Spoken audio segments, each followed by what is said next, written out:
الرجيم بسم الله الرحمن الرحيم الحمد لله رب العالمين وصلى الله على محمد وآله الطاهرين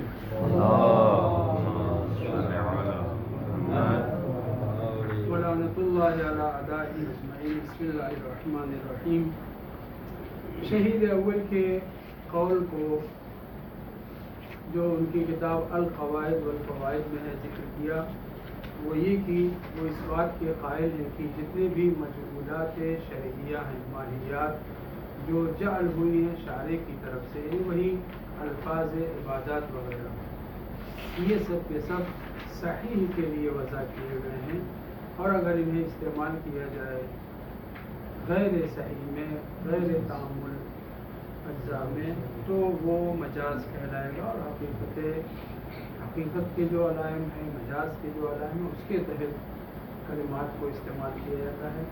جہاں بغیر کسی قرینے کے لفظ سے اس کا اپنا معنی سمجھا جائے تو وہ حقیقت اس میں ہوتا ہے، اور جہاں لفظ کو کسی دوسرے معنی میں یا اس سے ملتے جلتے معنی میں زبردستی دوسرے لفظوں میں استعمال کیا جائے تو وہاں کوئی نہ کوئی قرینہ ہوتا ہے جو بتاتا ہے کہ یہ غیر تام میں، غیر تام الاجزاء و شرع جو استعمال ہوا مجازت استعمال ہوا ہے۔ انہوں نے سیدھے انکار کر دیا ہے یہ کہہ کر کے کہ الماہیات الجعلیہ کالصلاۃ والصوم وسائر العقود، ان سب میں لا تطلق علی الفاسد، فاسد کے لیے لفظ صلاۃ استعمال نہیں کر سکتے، لفظ صوم استعمال نہیں کر سکتے، سارے عقود بھی جو تعامل الاجزاء و شرائط میں ہوں اس کے اوپر استعمال نہیں کر سکتے۔ یہ جو مطلق طور پر کہنے کہ لا یطلق استعمال ہی نہیں کیا جا سکتا، یہ اس سے ان کی کیا مراد ہے؟ کیا واقعا ہم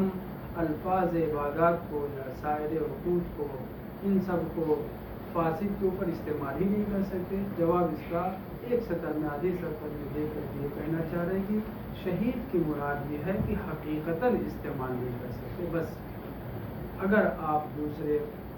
اگر آپ فاسد پہ استعمال کریں تو استعمال کر سکتے ہیں، لفظ منع نہیں کر رہے ہیں، کیونکہ منع کرنے کا مطلب ہے کہ حقیقتاً استعمال نہیں کر سکتے، یعنی اگر مجاز کا قرینہ پایا جاتا ہے تو آپ فاسد میں بھی لفظ صلاۃ باطل نماز کے لیے بھی، لفظ صوم باطل روزے کے لیے بھی، انصاف کے لیے بھی استعمال کر سکتے ہیں، سوائے ایک استثناء کے جو خود شہید نے کہا تھا کہ وہ حج فاسد میں بھی لفظ حج استعمال ہوتا ہے، صحیح کے لیے بھی اور باطل کے لیے بھی، اور اس کی وجہ یہ بتائی تھی کہ ہمارے پاس روایات موجود ہیں، امض فی حج کا غلط ہو جائے، کوئی کفارہ لاحق ہو جائے، تب بھی حکم یہ ہے کہ اس کا اس حج کو پورا کرو، اس کو مکمل کرو، گزر جاؤ، یعنی کام اس کے جو باقی رہ گئے حج کے اس کو انجام دو۔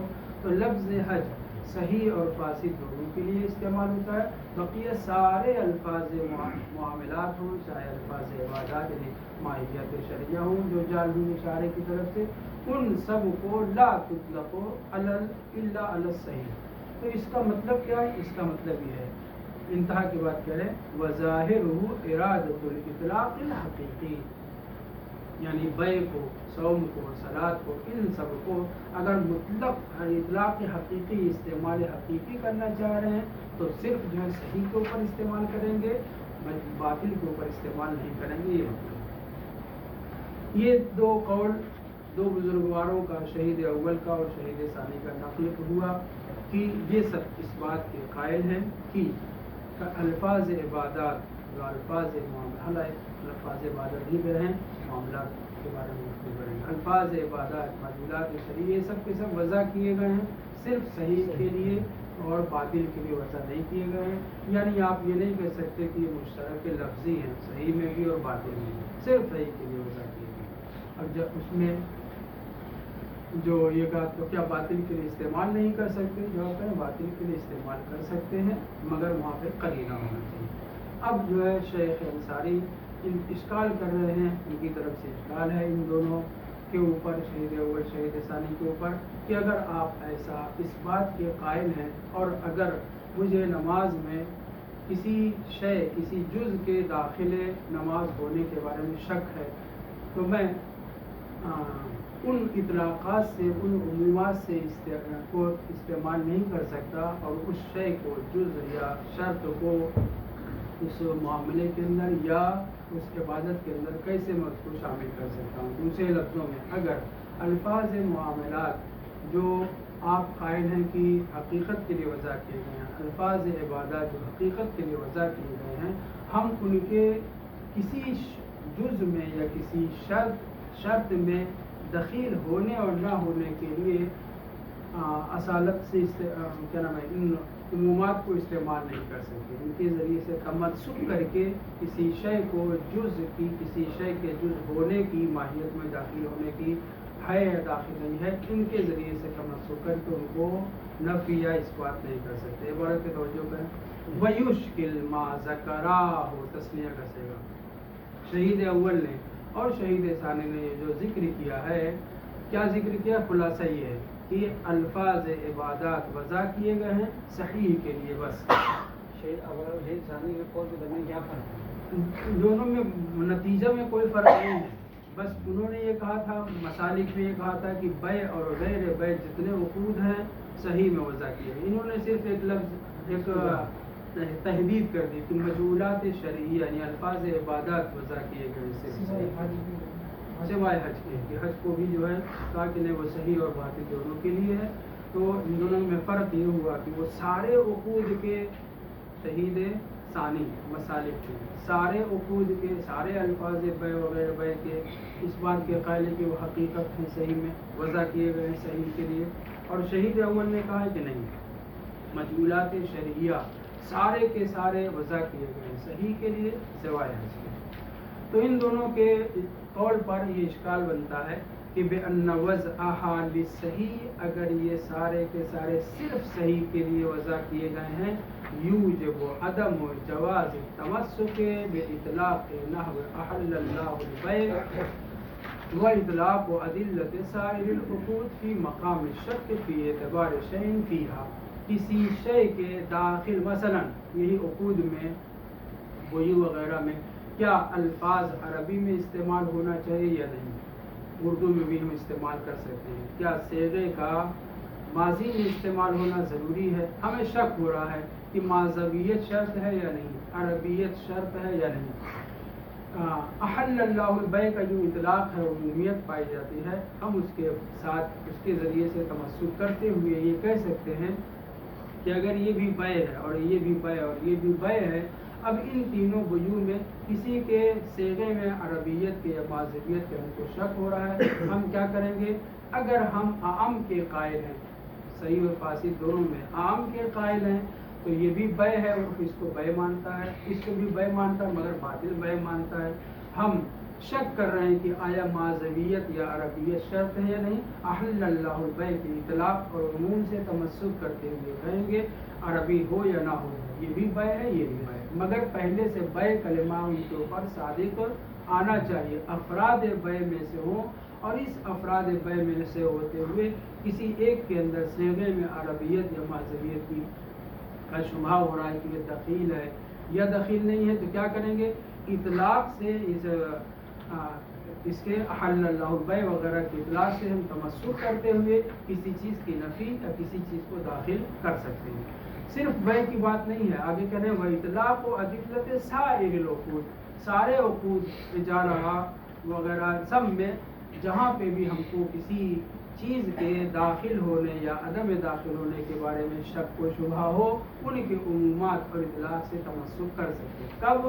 جب ہم اس بات کے قائل ہوں کہ یہ جتنے مثلا عقود ہیں یہ سب عقد ہیں، یعنی یہ بیع ہے، یہ اجارہ ہے وغیرہ وغیرہ.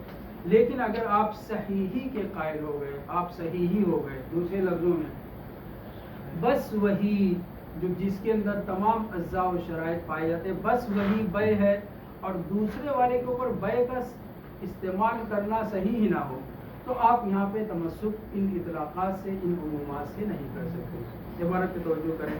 کہہ رہے کہ جو ان دونوں بزرگواروں نے ذکر کیا ہے اس سے اشکال پیدا ہوتا ہے، وہ یہ ہے بِأَنَّ وَضْعَهَا لِلصَّحِيحِ کہ اگر المجعولات ماہیات مجعولہ یعنی الفاظ عبادات یا سارے کے سارے معاملات وضع کیے گئے ہوں صحیح کے لیے، اور اب آپ کو شک ہو رہا ہے، کس چیز میں شک ہو رہا ہے کہ فلاں چیز اس کا جز ہے یا نہیں، یعنی کہ اگر وضع کے صحیح کے قائل ہوگا یوجب سبب بنے گا عدم و جواز تمسک پہ اطلاق نحو احل اللہ البیع، احل اللہ البیع کے سے تمسک کرتے ہوئے کسی چیز کی جزئیت اور شرطیت کے سلسلے میں اگر شک ہو تو آپ اس سے تمسک نہیں کر سکتے۔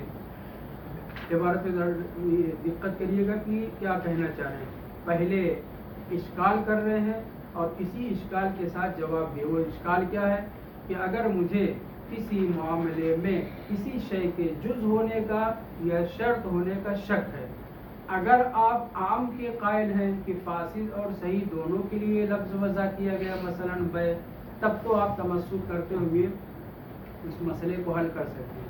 لیکن اگر صحیح کے قائل ہو گئے تو اس صورت میں آپ کا موضوع اللہ بیع کا، اجارے کا وغیرہ موضوع اللہ جو اصل معنی ہے وہ ہو جائے گا محدود۔ کسی چیز کے داخل ہونے اور نہ ہونے کے لیے پہلے یہ طے ہونا چاہیے کہ یہ شے اس کے اوپر صادق آتی ہے، بیع اسے کہا جا سکتا ہے یا نہیں، اجارہ اسے کہا جا سکتا ہے یا نہیں، یعنی جائز نہیں رہ جائے گا تمسک کرنا اطلاق احل اللہ البیع سے اور اطلاق ادلہ سائر عقود سے۔ کہاں پہ؟ فی مقام الشک فی اعتبار شیء فیہا، فیہا یعنی عقود میں یا ان الفاظ میں جو الفاظ عبادات ہیں۔ اگر کسی شے کے معتبر ہونے نہ ہونے میں یا آپ کسی شے کے اضافے ہونے کے قائل، مثلا اضافہ کرنا ہے کہ آیا ماضی کے ساتھ صیغہ استعمال کیا جائے، مضارع کے ساتھ بھی چلے گا، امر کے ساتھ بھی چلے گا، یا عربی ہونا چاہیے یا نہیں ہونا چاہیے، جس سے عقود میں ہم نے بحث کی، تو کہہ رہے کہ اگر کسی شے کے معتبر ہونے اور نہ ہونے میں آپ شک میں مبتلا ہیں، یہاں پہ شک کی صورت میں اطلاقات سے عمومات سے تمسک نہیں کر سکتے، جبکہ سارے علماء اسلام شیعہ ہوں یا غیر شیعہ ہوں سب کے سب جہاں پہ بھی کسی چیز کی شک ہونے کے، کسی چیز کے جزئیت میں یا کسی چیز کی شرطیت میں شک کرتے تھے تو ان عمومات سے تمسک کرتے رہے ہیں اور اب تک یہ سلسلہ جاری رہا ہے۔ مثال کے طور پر آیا بیعت و اشتراطوں میں ہم جو معاملہ کر رہے ہیں، عربی ہونا شرط ہے، ماضی کا صیغہ ہونا شرط ہے، احل اللہ البیع اس معاملے کو شامل ہے، اس احل اللہ البیع کے ذریعے سے اس کو شامل کیا ہے۔ ضرورت نہیں کہ عربی میں ہو، ضرورت نہیں کہ اگر معاملہ ہے، اگر وہ بیع کہلاتا ہے تو احل اللہ البیع کے ذریعے سے شرطیت عربیت، شرطیت معذبیت کی وہ نفی کی گئی۔ مستشکل کون ہے؟ جی مصنف نہیں رہا، مصنف ہی کی طرف سے کہا جا رہا ہے۔ جی جی خود کہہ رہے ہیں۔ جی تو اشکال یہ ہے کہ جب سارے علماء جب بھی کسی چیز کے شرطیت میں یا جز ہونے میں شک کرتے ہیں، مقام شک میں ہوتے ہیں، تو وہ کیا کرتے ہیں؟ عمومات سے، اطلاقات سے تمسک کر کے اس شے کی زائد کو نفی کر دیتے ہیں، جبکہ آپ کی بات سے یہ پتہ چلتا ہے کہ اگر الفاظ عبادات اور الفاظ معاملہ صرف صحیح کے لیے وضع کیے گئے ہیں تو پہلے تو یہ طے ہو جائے کہ وہ جو غیر صحیح ہے اس کے اوپر تو بیع کا لفظ ہی صادق نہیں آئے گا، تو اس کے اندر کسی چیز کی کمی بیشی کے لیے آپ اطلاقات اور عمومات سے تمسک نہیں کر سکتے۔ اس کا جواب یہ ہے کہ شہید اول کی بات اور شہید ثانی کی بات جو انہوں نے کہا ہے صحیح، صحیح سے مراد عرف میں صحیح، عام لوگوں میں جو جس چیز کو مراد لے رہے ہیں صحیح یہ ہے، نہ یہ کہ صحیح سے مراد بالکل وہی تعامل اجزاء و شرائط ہو، ناقل کی نظر میں یا عرف میں جس چیز کو اس کا مصداق سمجھا جا رہا ہے بیع کا، یہ میری مراد ہے۔ توجہ کریں عبارت پہ، ما النصیر، یہ تو جواب ہو گیا، ما النصیرۃ علماء الاسلام التمسک بہا، بہا یعنی کیا؟ اطلاقات سے عمومات سے تمسک کرتے رہے ہیں، فی ہذہ المقامات، ہذہ المقامات سے مراد جہاں پہ کسی چیز کی جزئیت یا کسی چیز کی شرطیت کا معاملے میں شبہ ہو رہا ہو۔ نعم یمکن ان یقال، ہاں یہ کہا جا سکتا ہے کہ ان البیع وشبہ فی العرف اذا استعمل فی الحاصل من المصدر الذي يراد من قول القائل بعت عند الانشاء لا يستعمل حقیقتا الا ما كان صحیحا مؤثرا۔ عبارت بڑی لمبی چوڑی ہے، توجہ کریں۔ یہ کہنا کیا چاہ رہے ہیں، یعنی کہ بے ہو یا شبیہ بے جتنے بھی عقود وغیرہ ہیں یہ عرف میں استعمال ہوتے ہیں، کس لیے؟ مصدر کے حاصل مصدر سے نتیجہ بے کے لیے، یعنی کیا؟ وہی نقل و انتقال اور یعنی اثر حاصل جس کے لیے لفظ استعمال کیا تھا۔ جب بیتو استعمال کرتے ہیں تو اس بیتو سے کیا مراد ہے؟ یعنی نقل و انتقال، حاصل معنی، مسبب جس کو کہا گیا ہے۔ تو بے اور شبہ بے کا کلمہ استعمال ہوتا ہے کس کے لیے؟ صرف ایجاب اور قبول کے لیے نہیں، اس سے پہلے یہ گفتگو ہو چکے، یہاں تھوڑا سا بات پہ زیادہ دقت کی ضرورت ہے۔ جب کوئی قائل معاملہ کرتے وقت بیتو کہتا ہے تو اس کی مراد کیا ہے؟ صرف شارع کے نزدیک ایجاب اور قبول اور سب کے ساتھ ہو، اس کے لیے یہ وضع نہیں کیا گیا ہے، بلکہ یہ وضع کیا گیا ہے حتیٰ ناقل کے نزدیک، حتیٰ عرف کے نزدیک جو ناقل ہے، یعنی وہ ربوی بے، کتا اور سور وغیرہ کی خرید و فروخت، وہ بھی عرف کے نزدیک کیا ہے؟ بے ہے۔ تو لفظ بے جو وضع کیا گیا ہے یا بے کے معنی جو الفاظ وضع کیے گئے ہیں وہ حاصل مصدر کے لیے وضع کیے گئے ہیں، نتیجے کے لیے وضع کیے گئے ہیں، یعنی صرف ایجاب اور قبول نہیں کہ اگر ایجاب و قبول صرف محدود کر دیں اور ادھر سے اس بات کے قائل ہو جائیں کہ صرف صحیح کے لیے وضع کیا گیا ہے، تب عمومات سے تمسک نہیں کر سکتے۔ لیکن جو بے ہے عرف کی نظر میں نقل و انتقال جو ہوتا ہے، حاصل مصدر جس کے لیے کہا ہے، بیتوں کے استعمال کرتے وقت اس میں بھی عرف کیا کہتا ہے کہ یہ بے ہے، کیوں؟ کیونکہ وہاں پہ بھی نقل و انتقال ہو رہا ہے۔ تو جو بے وضع کیا گیا ہے، بے اور شبہ بے جو بھی کلمات ہیں وہ عمومات یہ عقود وغیرہ ہیں، یہ سب کے سب وضع کیے گئے ہیں خود ایجاب اور قبول کے لیے نہیں، سبب کے لیے نہیں، بلکہ کس کے لیے وضع کیے گئے ہیں؟ حاصل مصدر جو مسبب ہے اس کے لیے وضع کیے گئے ہیں۔ یعنی بے کا کلمہ اور بے جیسے دوسرے کلمات جو وضع کیے گئے ہیں شہید ثانی اور شہید اول کے لیے مخصوص، جو انہوں نے کہا کہ صرف صحیح میں استعمال کریں گے، وہ صحیح سے مراد وہ صحیح نہیں ہے جو تمام اجزاء و شرائط پر مشتمل ہو۔ کیوں؟ اس لیے کہ اگر تمام اجزاء و شرائط پر مشتمل ہو تو صرف شارع کے نزدیک جو تام الاجزاء و شرائط بے ہے اسی کے اوپر لفظ بے استعمال ہوگا، جبکہ ایسا نہیں ہے۔ نعم یمکن ان یقال ان البیع وشبہہ فی العرف، عرف مد نظر ہے، عرف میں بے اور شبہ بے جو کلمات ہیں اذا استعملا فی الحاصل من المصدر، جو حاصل مصدر کے لیے استعمال ہوتے ہیں، خود ایجاب اور قبول صرف نہیں، الذی یراد من قول القائل، یہی حاصل مصدر جو قائل کے اس قول سے ارادہ کیا جاتا ہے۔ قائل کا قول کیا ہے؟ بیتو، یہ بیتو اس نے استعمال کیا، اس کی نظر میں بیتو انشاء کرتے وقت، بولتے وقت اس کی نظر میں اس سے کیا مراد ہوتا ہے؟ حاصل مصدر مراد ہوتا ہے۔ حاصل مصدر کیا ہے؟ وہی نقل و انتقال اور تملیک۔ تو کہنے کی اذا استعملا، جب یہ کلمات جیسے کہ قائل نے بیتو استعمال کیا انشاء کرتے وقت، لا یستعمل حقیقتا الا، یہاں پہ بیتو سے نکلا ہوا مادہ بے، کلمہ بے نہیں استعمال ہوتا الا فیما کان صحیحا مؤثرا ولو فی نظر ناقل یا ولو فی نظر عرف۔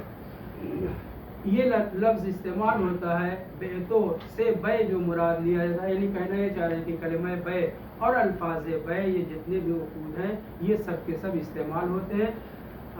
شہید اول اور شہید ثانی کا زور یہ ہے کہ صرف حقیقت میں صحیح ہے، تو اگر حقیقت والے معنی میں صحیح صرف صحیح تام الاجزاء و شرائط میں حقیقت ہے تو اس سے دائرہ بڑا محدود ہو جائے گا۔ یہاں جواب یہ دیا جا رہا ہے کہ جب انشاء کرتے وقت کوئی بائع یا کوئی معاملات کے کلمات استعمال کرنے والا بیتو وغیرہ استعمال کرتا ہے تو اس کی مراد حاصل مصدر ہوتا ہے۔ حاصل مصدر یعنی کیا؟ وہی نقل و انتقال، یعنی وہی مبی اور مسبب، اثر جس کو ہم اثر حاصل کہتے ہیں۔ یہاں پہ لا یستعمل الا حقیقتا الا فیما کان صحیحا مؤثرا ولو فی نظر ناقل، ناقل کے نزدیک جب یہ کلمہ استعمال ہوتا ہے تو اس کی مراد جہاں پہ اثر انداز ہو، صحیح ہے معاملہ اور اثر گزار ہے وہاں پہ استعمال ہوتا ہے.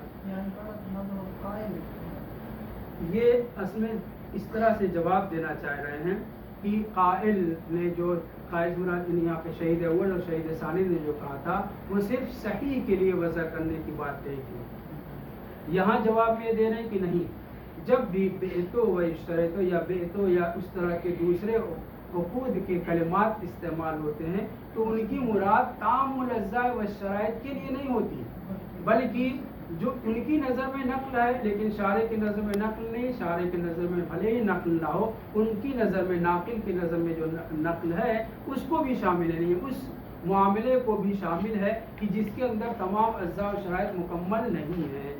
یہ مراد ہے.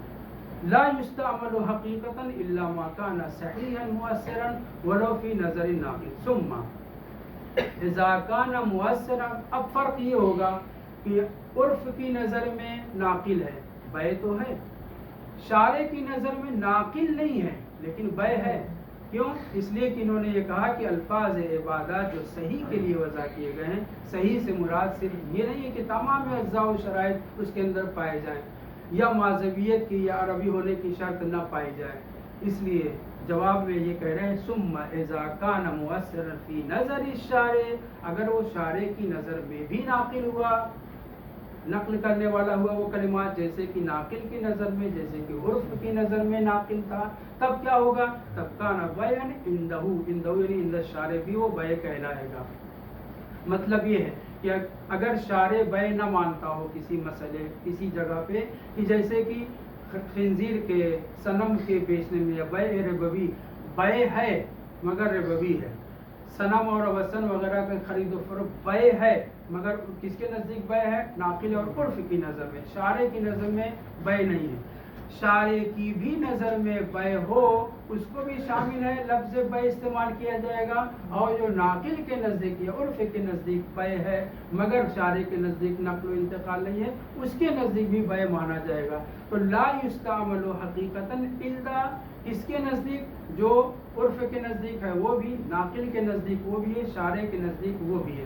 اگر شارع کے نزدیک بھی ناقل ہوا تو شارع کے نزدیک بھی بے کہلائے گا. اگر شارع کے نزدیک ناقل نہ ہوا کسی شرط کے فاقد ہونے کی وجہ سے، تب بھی وہ بے کہلائے گا. کس کی نظر میں؟ عرف کی نظر میں یا ناقل کی نظر میں. ثم اذا كان مؤثرا فی نظر الشارع كان بیعا عنده. اگر یہ الفاظ بے کے، بیتو وغیرہ کے جو استعمال کیے گئے ہیں، ان کے استعمال کرنے کی وجہ سے اس کے نزدیک بھی، شارع کے نزدیک بھی یہ مؤثر ہے، اثر گزار ہے، یعنی تقبل کر رہا ہے مشتری، تملکتو وغیرہ کہہ رہا ہے، تو اس کے شارع کے نزدیک بھی بے ہو جائے گا. وَإِلَّا ورنہ جیسے ہر ایک شارع بھی اور غیر شارع عرف بھی، ایک آدمی سو رہا ہے یا غفلت میں ہے یا کسی ٹینشن میں ہے، آپ نے اس سے کوئی معاملہ کیا، اس نے اس کا جواب دیا، وہ لفظ بے استعمال بھلے ہی کیا جائے لیکن یہ بے باطل ہے، غفلت میں ہے یا مذاق سے معاملہ کر رہا ہے، تو کیسے آپ نے اس کو بے کہا ہے مگر بے حاضر ہے، بے ناسی ہے، بے مثلا لائب ہے. ویسے ہی شارع کے نزدیک جب نقل و انتقال کا سبب بنے گا تب اسے جو ہے بے تام کہا جائے گا. ثم اذا، یہاں سے دیکھیے، وَإِلَّا كَانَ صُورَةَ بَيْءٍ، ورنہ وہ شکل بے ہوگا، ایسا نہیں کہ بے ہی لفظ استعمال نہ کیا جائے. متوجہ ہیں؟ اگر کسی شرط کے فاقد ہونے کی وجہ سے معاملہ کرنے والا معاملہ کر رہا ہے، وہاں پہ لفظ بے تو استعمال کیا جائے گا. کیوں؟ کیونکہ جو لفظ بے وضع کیا گیا ہے بالکل تام الاجزاء و شرائط کے لیے وضع نہیں کیا گیا جیسا کہ شہید اول اور شہید ثانی نے کہا ہے، بلکہ بے کا لفظ وضع کیا گیا ہے ہر ان معانی کے لیے جو لازمہ مصدر، حاصل مصدر، اسم مصدر کہلاتے ہیں، ان کے لیے وضع کیا گیا ہے. لہٰذا جب بیعتو کہنے والا بیعتو کہتا ہے، بائے بیعتو کہتا ہے، یا بیعتو ہی صرف نہیں، جتنے بھی عقود وغیرہ ہیں ان سب کے کلمات کو جب وہ استعمال کرتا ہے تو اس کی مراد میں، اس کے نظر میں کیا ہے کہ یہ معاملہ نقل و انتقال پر مشتمل ہے، بے. اب اگر کسی جز کے داخل ہونے یا شرط کے داخل ہونے کے سلسلے میں شک و شبہ ہو رہا ہے ان عمومات سے ان اطلاقات سے وہ تمسک کر کے اس شے کو دخیل یا مانے گا یا خارج کرے گا. لیکن اگر صرف صحیح کے لیے وضع ہو جیسا کہ ان دونوں بزرگواروں نے کہا ہے تو اگر کسی چیز کے داخل ہونے کسی جز کے یا کسی شرط کے اس ماہیت کے اندر اس معنی کے اندر داخل ہونے کے بارے میں شک ہو تو پھر ان عمومات سے تمسک نہیں کیا جا سکتا. تو جواب میں یہ کہنا چاہ رہے ہیں کہ شارع کے نزدیک اگر معاملہ بیع اس وقت کہلائے گا جب اس کے نزدیک نقل و انتقال کا سبب بنے. دوسرے لفظوں میں ایجاب کے ساتھ ساتھ مشتری کی طرف سے تملکتوں یا قبیلتوں بھی آئے. ثم اذا كان مؤثرا في نظر الشارع كان بيعا عنده, اس کے نزدیک بھی شارع کے نزدیک بھی بیع ہوگا. والا ایسا نہیں کہ بیع ہی نہیں ہوگا, نہیں, بیع کہلائے گا مگر شکل بیع صورت بیع حقیقی بیع نہیں کہلائے گا. والا یعنی اگر شارع کے نزدیک وہ کلمہ جو استعمال کیا گیا ہے وہ مؤثر نہ ہو نقل و انتقال میں, کان صورت بیع, تو وہ بیع صوری ہوگا, شکل بیع کی ہوگی. ایسا نہیں کہ بیع کا لفظ ہی استعمال نہیں کر سکتے. نظیر بیع الحاصل عند العرف, جیسے کہ عرف اس کو بیع نہیں مانتا, اس کو جو آدمی مثلا مذاق کر رہا ہے, مذاق میں قبیلتوں و اشتریتوں کر رہا ہے, صیغہ استعمال کر رہا ہے بیتوں کا, اور مشتری بھی قبیلتوں کا لفظ استعمال کر رہا ہے. چونکہ مذاق میں, چونکہ غفلت میں مثلا یہ کہہ رہا ہے تو عرف بھی اسے لفظ بیع استعمال کرتا مگر حقیقی بیع اسے نہیں سمجھتا. تو کیسے یہاں پر ایک شرط یعنی وہ کیا ہے, عدم غفلت پائی جا رہی ہے, عدم حذر, مذاق کر رہا, مذاق نہ کر رہا ہو تو وہ معاملہ صحیح کہلائے گا, بیع واقعی کہلائے گا. عرف کے نزدیک بھی شارع کے نزدیک بھی اگر شارع کی سارے شرطیں اس میں اندر پائی جا رہی, لیکن عرف بھی بیع حاصل کو بیع کہتا ہے مگر بیع واقعی نہیں کہتا. کیوں؟ کیونکہ شرط اس کے اندر وہاں پہ فاقد ہے. ویسے ہی شارع کے نزدیک ہر وہ معاملات, ہر وہ بیع ہے جس میں اگر نقل و انتقال بھی ہو رہا ہے, مؤثر ہو رہا ہے. اگر مؤثر نہیں ہو رہا ہے تو شارع اسے بیع کہے گا مگر بیع صحیح نہیں.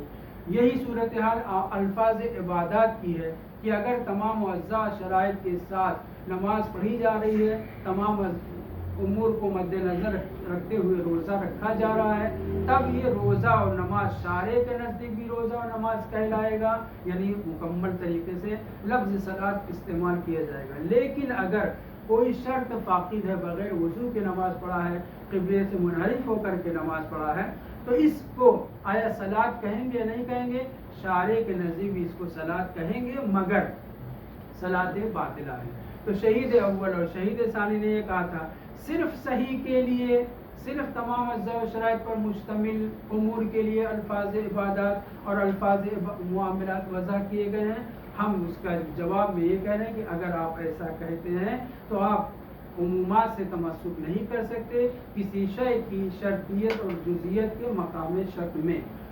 جواب اس کا یہ ہے کہ نہیں, شارع کے نزدیک بھی اور عرف کے نزدیک بھی بیع کا لفظ یا نماز کا لفظ استعمال کیا جائے گا, صحیح کے لیے بھی اور باطل کے لیے بھی. بس فرق یہ ہے کہ جب شارع کے نزدیک صیغہ استعمال جو کیا جا رہا ہے وہ نقل و انتقال میں مؤثر ہو تو وہ بیع کہلائے گا, اگر نقل و انتقال میں مؤثر نہ ہو تو صورت بیع, شکل بیع کہلائے گا, حقیقی بیع نہیں کہلائے گا.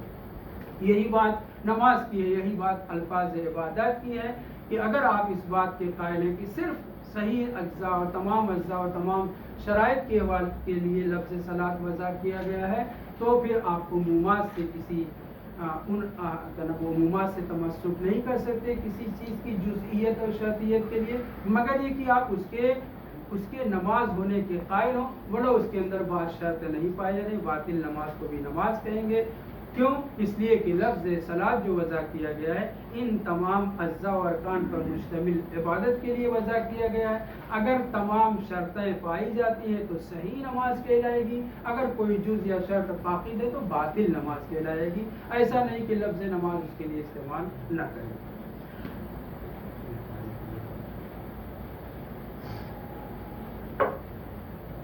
فالبيع الذي يراد منه ما حصل عقیب قول القائل بیتو عند العرف والشرع حقیقتا فی الصحیح المفید للاثر.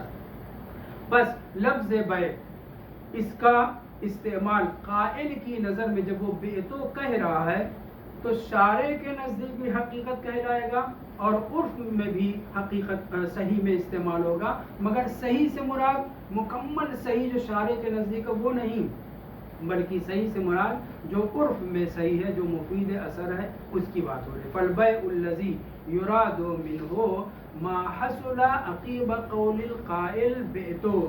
بیتو کہنے والے نے، میں نے کہا الفاظ جو زیادہ ہیں، مطلب جو سمیٹ کر کے مختصر ہے، یعنی کہ فالبیع الذی یراد منہ ما حصل عقیب قول القائل بیتو عند العرف والشرع حقیقہ فی الصحیح المفید للاثر. یعنی کہ لفظ بیع اور اس جیسے جو کلمات الفاظ عبادات کے یا معاملات کے ہیں، ان سے مراد یہ ہے کہ اگر بائع نے بیتو کہا تو عرف کے نزدیک بھی شرع کے نزدیک بھی جو استعمال ہوگا وہ اس صحیح میں استعمال ہوگا جو مفید اثر ہو. ومجاز فی غیرہ، جہاں پر مفید اثر نہیں ہے مگر وہاں پہ بھی کلمہ حق بیع کو اور غیر بیع کو استعمال کریں گے. الا ان الافادہ وثبوت الفائدہ، مگر فرق یہ ہے کہ عرف جو ہے کہتا ہے کہ اگر بیتو استعمال کیا گیا ہے کوئی جز نہ پایا جائے، شارع کے نزدیک بھلے ہی وہ صحیح نہ ہو، ہمارے نزدیک مفید اثر ہے.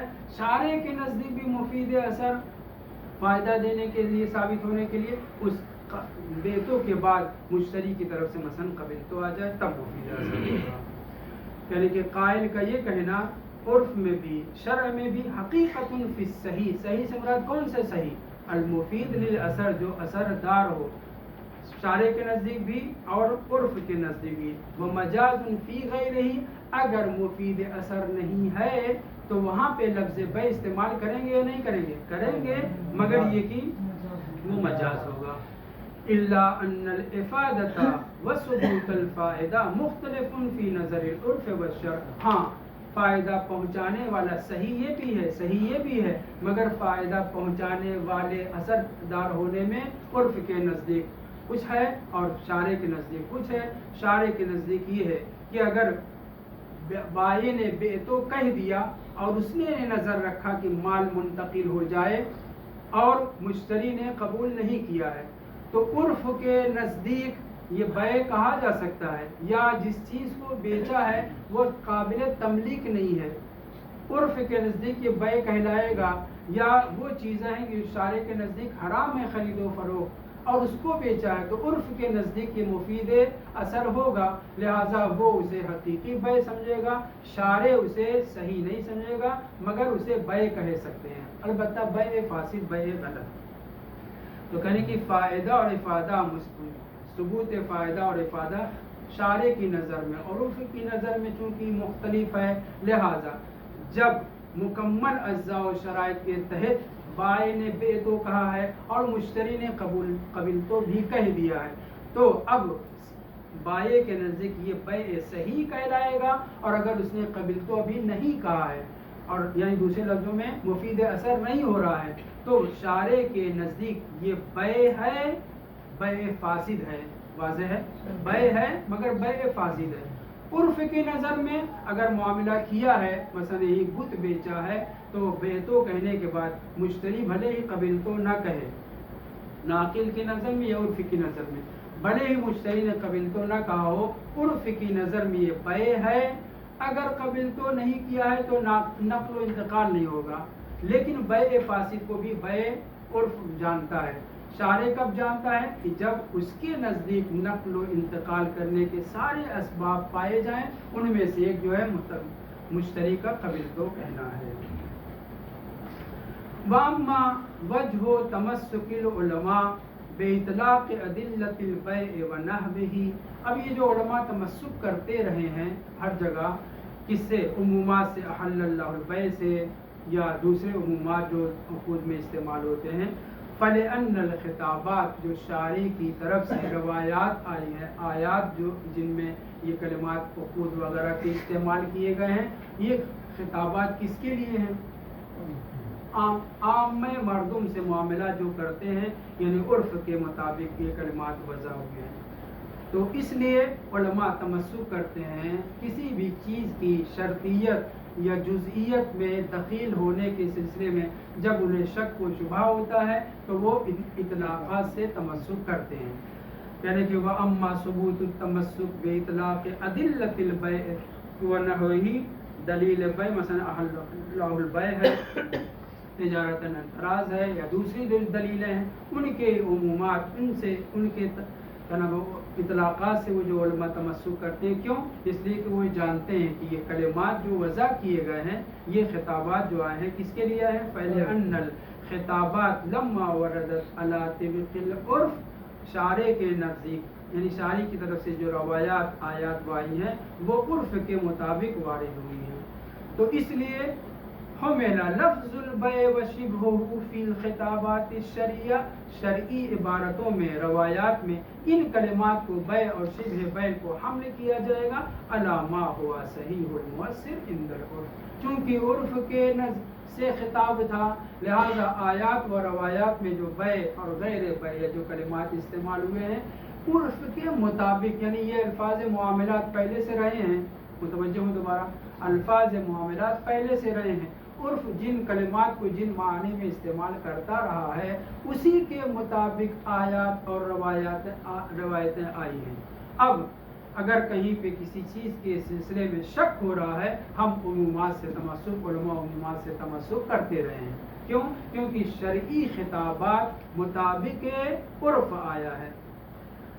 اس لیے علماء نے ادلہ بیع اور غیر بیع ضمیر ہو پلٹے بیع کی طرف، ادلہ بیع و نحو یعنی نحو بیع جو عقود وغیرہ ہیں ان کی دلیلوں کے اطلاقات سے تمسک اس لیے کیا ہے کیونکہ جتنے بھی خطابات جتنے بھی آیتیں اور روایتیں وارد ہوئی ہیں وہ اسی سمجھ کے مطابق ہیں جو عرف سمجھتا رہا ہے، بیع سے، نکاح سے، دوسرے عقود وغیرہ سے جو بیع سمجھتا رہا ہے عرف اسی کے مطابق وارد ہوئی ہیں. اور اب اگر لفظ بیع یا شبہ بیع وضع کیا استعمال ہو رہا ہے تو اس لفظ کو کہاں ہم استعمال کریں گے؟ وہیں استعمال کریں گے جو عرف کے نزدیک صحیح اور مؤثر ہے.